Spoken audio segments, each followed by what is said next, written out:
Hey, it's your girl, Mind Over Mella, back at it like raw. I wanted to talk about this question that came across my mind on my drive home tonight. And the question is simply, am I willing to die for the sake of the gospel? When it first crossed my mind, I hesitated. I don't know. I haven't, done what I sought out to do.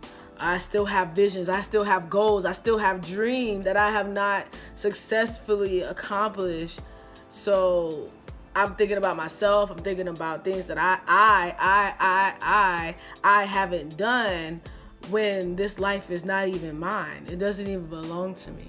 When I thought about it, I was like, man, the fact that I'm hesitating on that question bothers me.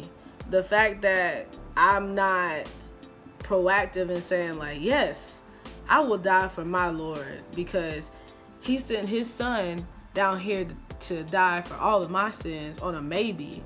He didn't have to die for me. He didn't have to bear the cross so that I may even have this opportunity to even have a relationship with God. If it wasn't for Jesus lowering himself, humbling himself to become man, to set the example for me, I wouldn't even have this life.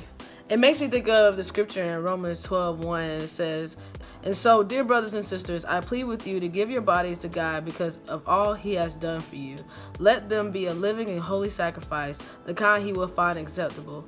This is truly the way to worship him." Thinking about all that God has done for me, and the fact that I'm hesitant on the question, am I willing to die for the sake of his gospel, says a lot.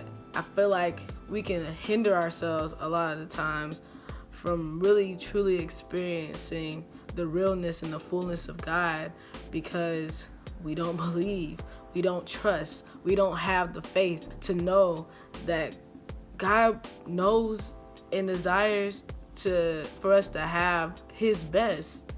And it's not until we really believe those very words are we gonna be able to answer that question without hesitation. If I believe in God wholeheartedly, there should be no doubt in my mind that I would die for him. He died for me.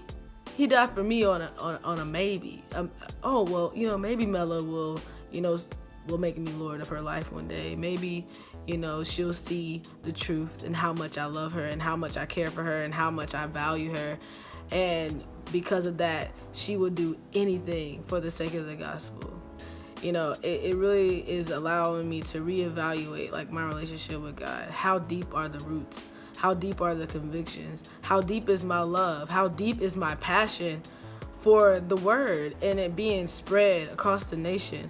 Now, no matter if I'm persecuted, no matter if I'm ridiculed, laughed at, whatever it takes, because the word is always going to be true. It's consistent throughout. It doesn't change. It will never change because God doesn't change. He's the most consistent person that I've ever met in my entire life.